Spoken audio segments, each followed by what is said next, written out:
Just to give you guys an idea how big this thing is, those are 4-inch.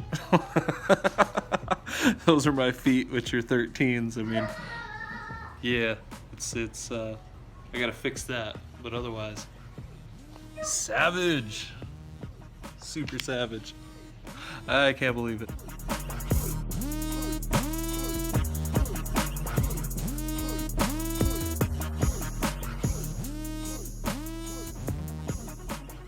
Welcome back. Thank you for joining us again with another one. Today we are talking about the verdict, what we're doing between that one and this one. Unfortunately, I'm pretty sure everybody wants me to use this one because, man, that just looks cool. But for now, we are going to go with the stock manifold. The reason why is the slightly lower placement and the support factor. My good buddy Alex over at the Science of Speed brought up something really smart the other day when we were reviewing these. He brought up about how the welds didn't look like they were basically going to support any amount of weight coming from the turbo. And to be completely honest, we have exhaust that cracks just under normal exhaust weight rather than having nearly probably 30-pound turbo just sitting there hanging off of it. My other issue is that when we look at how that flange bolts up, my thought was just going to be take this off, okay, put a flat plate over it, block it off for the meantime, and then I was just going to square it up and mount a turbo right on the top there. But I do believe that the flange will break somewhere down there. And it's just not really in the budget. We got to remember the point of this build, yes, it's going to be cool. Okay, we can make it cooler later. These heads suck. These heads are terrible.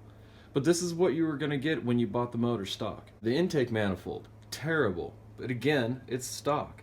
If we wanted to do something better, we would pull these heads off, put on Vortec heads, Vortec intake manifold. We'd find a way to adapt the TBI because it's just a high pressure carburetor and it still has a lot of tuning capability. If the heads are going to flow better, we just probably use Flowtech heads. They're $150 a pop, and then we're not even going to use the same exact manifolds. These manifolds will not be used with the Vortec heads, so they're really only usable with this current setup that we have now. Are we going to completely ditch these? No, we're going to use these afterwards. But for budget's sake, and to keep it as Haggard as possible, because after looking at the way some other people are doing stuff, in the spirit of the competition, I kind of want to bring a little bit more fun to it. So I think this will be more fun for the moment. I think this will be cooler, much cooler, but it also is going to take a little bit more time and work to make sure that we support it right and we actually get the turbo and everything to function. Also, piping everything, we have the turbo up higher. We're going to have a different type of drain happening. There's just going to be different things happening. So I don't want to reveal exactly how I'm going to do the turbo drain yet, but I wanted to give you an update as far as the verdict on the manifolds. I'm sorry that there's no voting, but we're going to use both. We're just going to use this one first. It's going to be nice and easy. We'll get it done. Once we can get a computer in here, things like that, I'm going to feel safer about running more boost, something a little bit more fancy, cooler and stuff, and we're going to push these heads. We're going to push them until they can't go no more, till we break something. And I'm just hoping that this version, this iteration of our twin turbo build we're going to be doing throughout, I don't know how long. I never really intended to make this a thing, but now it's just kind of becoming an obsession. And my wife really wants to see this happen because I believe the El Camino is going to be next. So yeah, that's kind of where we're at. We're just going to ditch these for the moment so we're not worried about the weight of the turbo breaking off these little welds. We'll get a little bit more support put in somewhere. I was thinking about maybe just running like off these little holes right here, just run something up and maybe tack weld it onto some piping. Maybe have like a joint bracket that comes up and just kind of joins. I don't know, something stupid. Just something to give it a little bit more rigidity. We may even just have it come up here and just go boom, right up to the pipe right there. And have this one just come this way. Yeah, or have this one just come up this way and hit up in the same bracket. So they would have a little A-frame bracket just come up, tack it up to the bottom of the pipe there, something. I don't know. Also going to weld the motor mounts solid, at least on this side. I'm not sure about this side. An old school hot rod trick is you run a solid over here, a poly over here, and then you run a regular rubber in the back on the trans. You don't want the trans to be solid. That's when you start breaking things. So you need the trans to have a little bit of flex. The chassis can't be completely solid unless you're going 100% racetrack. That's not what we're doing. Considering the motor mount is just right down there, right down there, put a little piece of metal down in there, weld it. It's just right under the heat shield here. As far as what we're doing over here on the exhaust side, I'll take you over here where I made one of the most ridiculous messes ever making this bracket. And yeah, so basically all this is gonna sit down in here.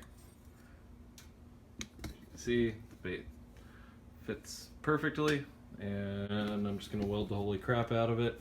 We'll bolt it on, we'll see where the turbo clocks, we'll turn the pipe if we need to. Obviously I'm just gonna tack it first and make sure I don't need to cut it at any weird angle or something like that before we head on with fully sealing it. And I believe it's gonna be more than enough to hold the weight of the turbo, especially with the way that the exhaust manifold bolts up. I don't see any issue happening. This will make things easy as well because we have an O2 sensor port down here. We can still run our O2 sensor there. I do have a couple different wideband options on the way. We may run them, we may not. It really just depends. So in short, as cool as this manifold is, we're not gonna run it right now. We're gonna run with the stockers, and we're just gonna push this as budget as possible. It'd be like if you didn't even have the money for that, you just bought your cheap turbos, got just enough to make it happen. You're just gonna have to wait and see exactly how it is that I'm gonna pipe the intake into this. I'm also not sure if I'm gonna need a throttle body spacer to make the FMU work. Thanks for tuning in. This is where I'm at the moment. By the end of the day, I will have turbos mounted. If you want to check the Instagram, I'm sure you'll see a picture of this guy at least sitting on that one. And then tomorrow, I'm gonna go to the local swap meet, see if I can't find any of the brass fittings that I need. I'm actually just gonna tap into the oil cooler line right there. So I already have an oil supply line that comes right there, and then I'm just gonna dump it into the valve covers, because why not? That's real quick and easy. It'll literally be the shortest drain line ever from here to what, here? You know, maybe 6 inches to a foot tops. Easy peasy lemon squeezy, guys. That's what we're doing.